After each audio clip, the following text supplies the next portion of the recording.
If you like our videos, please subscribe. اگر تم چاہتے ہو کہ تمہارا نام باقی رہے تو اپنے بچوں کو اچھے اخلاق سکھاؤ۔ لوگوں کو اس بات سے غرض نہیں کہ آپ خوش ہیں یا نہیں، انہیں فرق اس بات سے پڑتا ہے کہ آپ انہیں خوش رکھتے ہیں یا نہیں۔ شخصیت میں عاجزی نہ ہو تو معلومات میں اضافہ علم کو نہیں بلکہ تکبر کو جنم دیتا ہے۔ وہ جو تمہیں باہر سے سخت اور بد مزاج نظر آتے ہیں، اگر ان کے اندر جھانک لو نا تو تمہیں ان پر ترس آ جائے گا۔ پیٹھ پیچھے آپ کی بات چلے تو گھبرانا مت، کیونکہ بات انہی کی ہوتی ہے جن میں کوئی بات ہوتی ہے۔ جو انسان دوسروں کو شک کی نگاہ سے دیکھتا ہے، حقیقت میں وہ اپنے کردار کی برائیاں دوسروں میں تلاش کرتا ہے۔ جس معاشرے میں اچھی اور معیاری تعلیم مہنگے داموں بیچی جائیں، وہاں قوم کی فکر کرنے والوں کے بجائے ذریعہ معاش کی فکر کرنے والے ہی پیدا ہوتے ہیں۔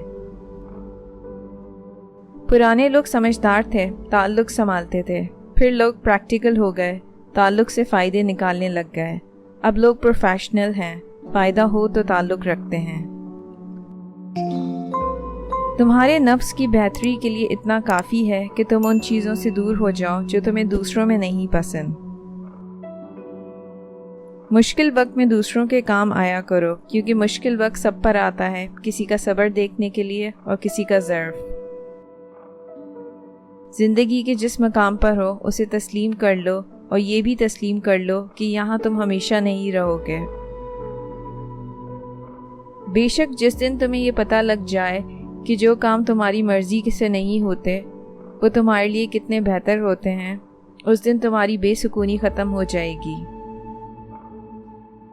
کامیاب لوگ اپنے فیصلوں سے دنیا بدل دیتے ہیں، اور کمزور لوگ دنیا کے ڈر سے اپنے فیصلے بدل دیتے ہیں۔ ہر عمل سوچ سمجھ کر کرو، کیونکہ ہر عمل کے اندر اس کا انجام یوں چھپا ہوتا ہے جیسے ہر بیج کے اندر درخت۔ معزز بننا چاہتے ہو تو دوسروں کی عزت کرو، کیونکہ یہ کام معزز انسان ہی کرتا ہے، اور یہی انسانیت کا کمال ہے۔